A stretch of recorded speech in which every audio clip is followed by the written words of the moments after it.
If a computer is like a piano, then the term software refers to the code, what runs on it, like the music. And the hardware is the physical parts of the thing. So in this section, I'm going to talk about hardware, physical parts of a computer. So probably one of the most important inventions of the 20th century is the transistor. And this is a little electronic component that could be used to build all sorts of different things. The most common form of transistor today is built on what is called a chip. And here's a picture of a chip that I'm linking to from Wikimedia. And so a chip is made of a little fingernail-sized piece of silicon. And then different electronic components can be etched onto the silicon. And this allows you essentially to make the components very, very cheaply. So the most common component put on here is transistors, and you can make all sorts of stuff out of transistors. So the things I'm going to talk about later, CPUs and memory and whatnot, those all come down to chips that look like this. Now a chip like this is said to be solid state, meaning there's no moving parts, there's no gears, there's no wheels. In a way that makes it very reliable. And as I said before, they can be made pretty cheaply. And so this is one of the driving forces in the computer revolution.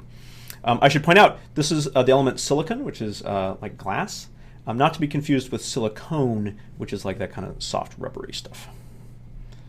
So one of the most important forces driving silicon development is this thing called Moore's Law. So this was formulated by Gordon Moore, and it's just an observation about how the manufacturing of chips with transistors on them tends to go.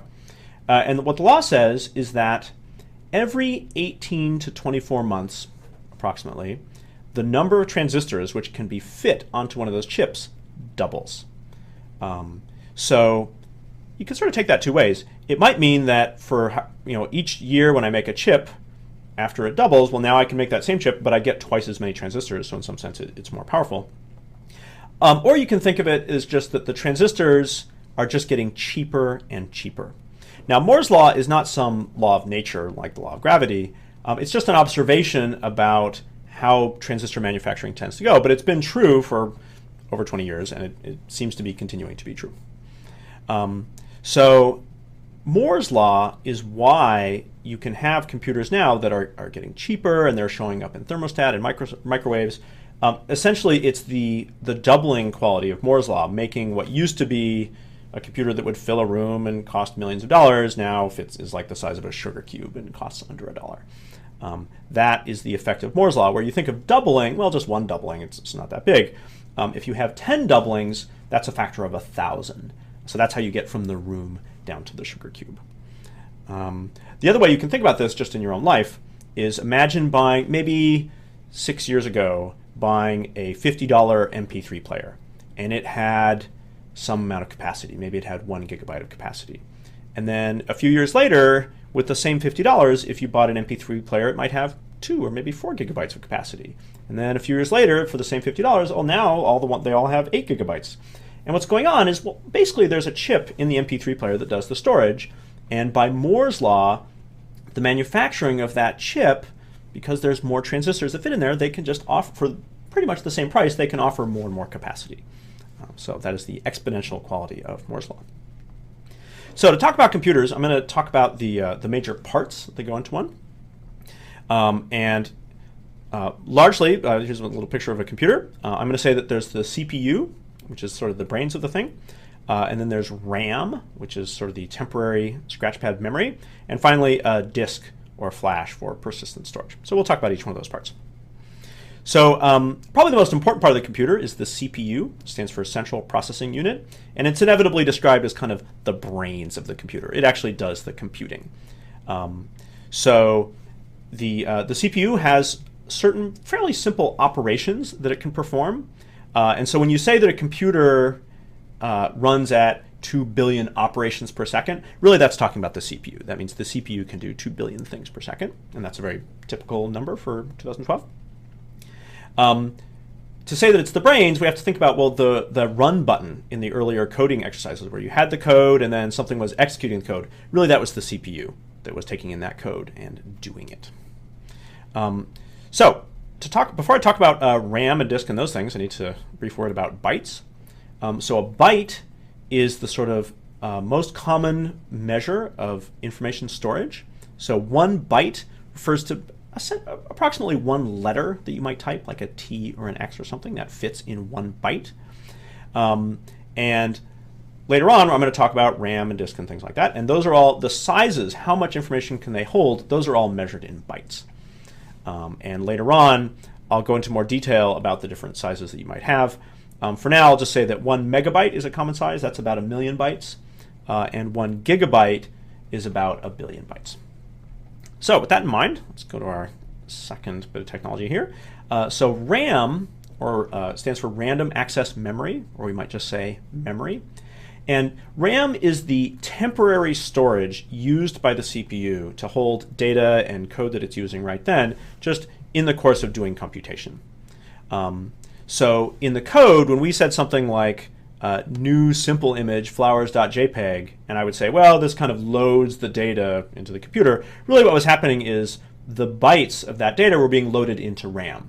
And then once they were in RAM, then the CPU could do operations on them. So when you wrote code like pixel.setRed0, really that was going into RAM and manipulating the data, actually making a change. So all that sort of active stuff happens in RAM. The main thing about RAM is that it is not persistent. And what that means is when the power is removed, it just goes blank. So it just works well as fast temporary storage, but it's not long-term storage. And you can kind of, I think you can have some intuition about that if you think about you're working on some, a paper and you're typing in a word processor, and then suddenly your computer shuts down. Maybe it crashes or the power goes out or something. And so you have a sense that, well, whatever you were just, those last few bits you were typing, those are gone. Those were just in RAM. And the version that you have is the version that you saved. So in a word processor, when you hit the save command, really what you're doing is you're taking the version that it's in RAM, this kind of temporary version, and you're writing it to disk. And so, and disk is something we'll talk about in a second. So that kind of gives you the sense of, well, what does it mean to be persistent like disk or volatile like RAM?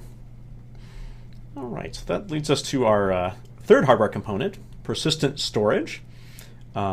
So the main thing about persistent storage, it's a big area of bytes, but when you remove the power, the data stays there. So for the longest time, persistent storage in computer has been done with with a hard drive. So a hard drive has a spinning disk in it, and there's a little head that writes magnetic patterns on the disk and does that to record zeros and ones and store data. And so if you have a computer and you hear kind of a high-pitched whining sound, what you're probably hearing is the hard drive disk spinning in its little enclosure. More recently, there's been advances in what's called a flash drive. And so a flash drive also stores zeros and ones persistently, but it's solid state. It just uses a chip, a so-called flash chip. So there's no moving parts. It's very small. It's very reliable. So flash chips are what's used to make those little USB thumb drives or an SD card that you might put into a camera or something like that. It used to be that per byte, flash was much more expensive than hard drives, and so hard drives were used for anything. Sort of following the pattern of Moore's law, flash chips have been getting cheaper and cheaper, and so it may be that the hard drive kind of dies out for day-to-day usage. Like we don't need it, we can just use these chips. So that remains to be seen.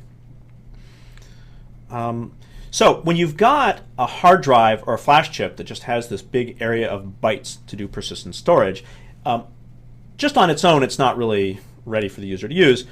Usually what happens is the hard drive or the flash drive is organized as what's called a file system. And so the file system is just a way of organizing this big area of bytes and giving it that sort of familiar structure of files and folders, and they each have names and you can move them around and stuff. And so a file is really just a way of taking some area of 100,000 bytes and assigning a name to them, saying, well, look, this is flowers.jpg. Flowers.jpg, that name refers to these 100,000 bytes, and then the user can copy it or move it around or whatever. So the file system just facilitates for you seeing what data you have on there and moving it around and organizing it. So that's our quick introduction. So actually what I'd like to do is show you just pictures of actual hardware. So this is a picture of a motherboard. So this is a computer, a shuttle computer I bought in, I think, 2008, and then it broke. So it became my little demo computer. So this is a cheap computer, about $200 with all the parts. So this is the motherboard, all the electronic components plug into. And right here in the middle is maybe the most important component. That's the CPU. So we'll zoom in on that. So if you kind of zoom in and look at the CPU, so this metal package has the CPU chip in it. And I'm going to flip it over. If you flip it over, you see there's all these gold pads here. So the CPU is the most complicated chip on here, and so it has a very large number of connections, electrical connections to the motherboard. And so then I can look again at my Wikimedia image, and now you can appreciate, well, so there's these little tiny wires around the outside. So these connect to pads on the package, the gold pads we were seeing, and then inside the package, they connect to little tiny spots around the chip in order to get the electricity into the transistors on side of here. The other thing I'll point out here is this copper thing. There's a second chip underneath here. This is called a heat sink. And so the chip, because it has electricity running through it, it can heat up. And so there needs to be a way of dissipating that heat. And so this is made of copper. Copper is really good at conducting heat. And so by just sort of bolting that on there, it keeps the chip cool enough to operate. There used to be a heat sink on top of the CPU here, but I removed it just so I could take it apart and show the CPU. Alrighty. So that's the CPU in this computer. So now let's look at the RAM. So if we look at the side of the computer here, this is the RAM. It's on a little separate card. And in this picture, I've removed the card. So the card fits into this slot here. So that's RAM. So that's about that's 512 megabytes of RAM. This is some years ago. You probably couldn't buy a RAM card that small nowadays. So you can see there's 2 chips here, and then there's 2 more chips underneath the stickers. So this was made with 4 chips. Probably by Moore's law, when this card was manufactured a few years before, it probably used to be 8 chips. And then by Moore's law, they can fit more onto each chip, and so they could just save money. So for the same 512 megabytes, they could use fewer chips, so it's cheaper.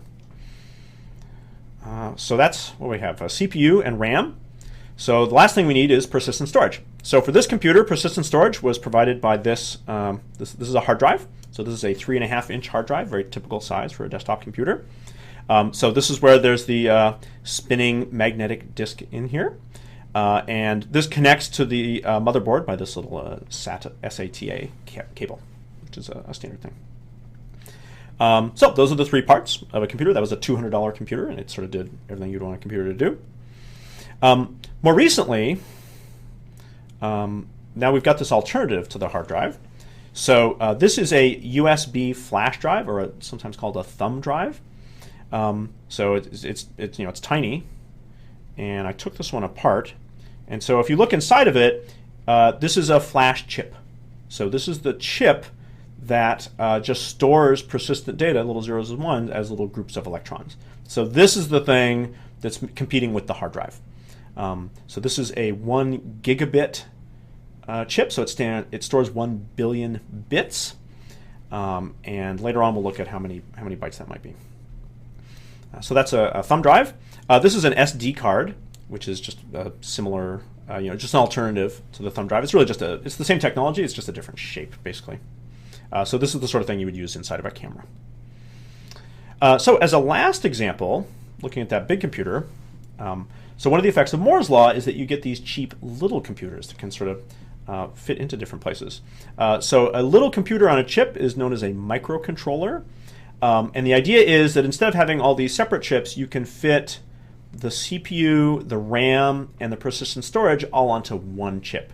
And it's not going to have a lot of power, but it's going to be cheap. And Moore's law has made that possible. So microcontrollers now, you can buy essentially the whole computer for under $1, and it's just on the one chip. So these are the kind of computers, or I should say microcontroller, that you would find in a thermostat, or they're probably scattered around your car doing little computer functions. So a neat example of a microcontroller is this guy. This is an Arduino board. And this is a free and open source board used by artists or hobbyists or just for kind of playing around. So this here, this is the chip. This is the microcontroller. So it has a little bit of RAM, a little bit of CPU, and a little bit of persistent storage, just all on there. And then it's put on this board with some other support chips. So this is a USB chip, and it's got some power chips here to just make the whole thing work. So you can buy a version of this, I think, for about $20. And the idea is it's just a little computer.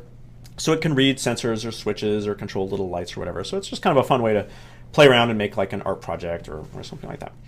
So if you like working with your hands and you like wires, then this is another form of computer that might be good to play with.